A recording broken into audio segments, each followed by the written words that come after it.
Hello friends, welcome to my channel. இன்றைக்கி நம்ம டக்குன்னு 15 நிமிஷத்தில் எப்படி ஒரு பிரேக்ஃபாஸ்ட் செய்கிறதுன்னு தான் பார்க்க போகிறோம்.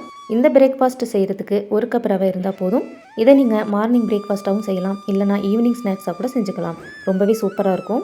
மேலே நல்லா மொறுமொறுன்னு உள்ளே நல்லா சாஃப்டாக இருக்கிற ரவா குழிப்பணியாரம் தான் நம்ம பார்க்க போகிறோம். இதை நீங்கள் சைடிஸ் எதுவும் இல்லாமல் சும்மா கூட சாப்பிடலாம். ரொம்பவே நல்லாயிருக்கும். இந்த பணியாரம் எந்த சட்னி கூட வேணாலும் நம்ம வச்சு சாப்பிடலாம். நிலக்கடலை சட்னியோடு சாப்பிடும்போது ரொம்பவே அட்டகாசமாக இருக்கும். நான் இன்றைக்கி நிலக்கடலை சட்னி தான் செஞ்சுருக்கேன். இந்த சட்னி வீடியோ நாளைக்கு நம்ம சேனலில் 2 மணிக்கு வரும். மறக்காமல் போய் பாருங்கள். இப்போ இந்த குழி பணியாரம் எப்படி ஈஸியாக செய்கிறதுன்னு பார்க்கலாமா? வாங்க. ஒரு பேன் வச்சுட்டு 2 டேபிள் ஸ்பூன் ஆயில் சேர்த்துருங்க. எண்ணெய் நல்லா சூடானதுக்கப்புறமா அடுப்பை சிம்மில் வச்சுட்டு கடுகு 1/2 டீஸ்பூன் சேர்த்துருங்க. அது கூடவே 1/2 டீஸ்பூன் ஜீரகம், 2 டீஸ்பூன் கடலைப்பருப்பு,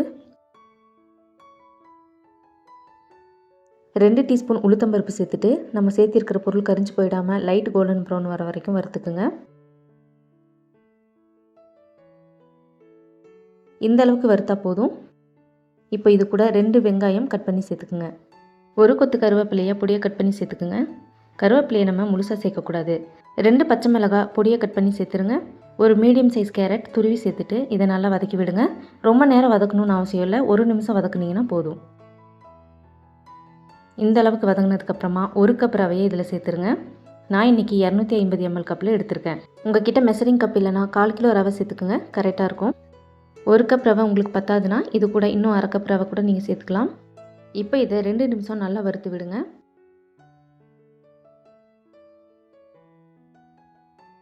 ரெண்டு நிமிஷம் நல்லா வறுத்ததுக்கப்புறமா இதை ஒரு அகலமான பவுலுக்கு மாற்றிடுங்க.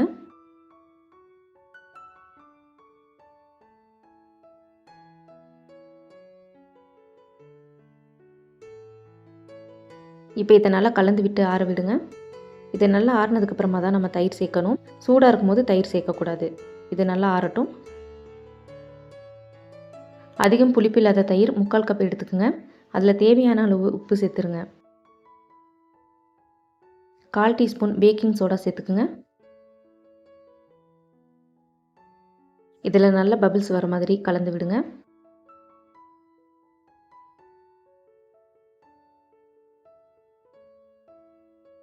இப்போ பார்த்தீங்கன்னா தெரியும் எவ்வளோ பபிள்ஸ் வந்திருக்குன்னு. இந்த மாதிரி பபிள்ஸ் வந்ததுக்கப்புறமா நம்ம வறுத்து வச்சுருக்கிற ரவையில் இந்த தயிரை சேர்த்துருங்க.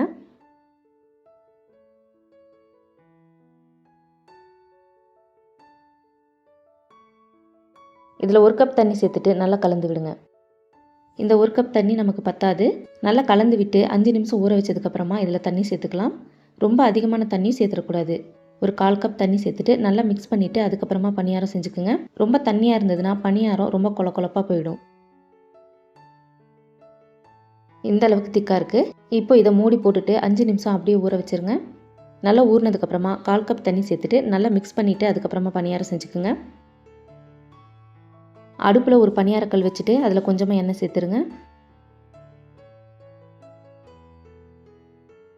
பணியாரக்கல் நல்லா சூடானதுக்கப்புறமா அடுப்பை லோ ஃப்ளேமில் வச்சுட்டு நம்ம கலந்து வச்சுருக்கிற ரவையை ஒரு ஸ்பூனால் எடுத்து அதில் சேர்த்துருங்க. நம்ம கலந்து வச்சுருக்கிற ரவை இந்த அளவுக்கு திக்காக இருக்கணும். மீடியம் ஃப்ளேமில் வச்சுட்டு நல்லா வேக விடுங்க. ஹை ஃப்ளேமில் வச்சு வேக வச்சிங்கன்னா மேலே மட்டும் வெந்திருக்கும், உள்ள மாவு அப்படியே இருக்கும். நல்லா வெந்ததுக்கப்புறமா எல்லா பணியாரங்களையும் திருப்பி விடுங்க.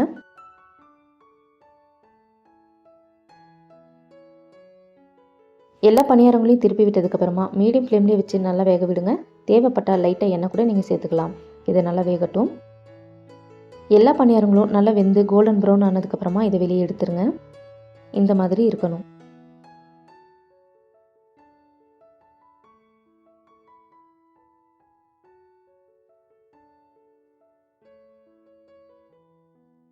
இப்போ நமக்கு ரவா குழி பணியாரம் தயாராக இருக்குது. மேலே நல்லா முறுமுறுன்னு உள்ளே நல்லா சாஃப்டாக இருக்கும். இந்த பணியாரத்துக்கு நமக்கு சைடிஷே தேவையில்லை. இதை நம்ம அப்படியே சாப்பிடலாம்.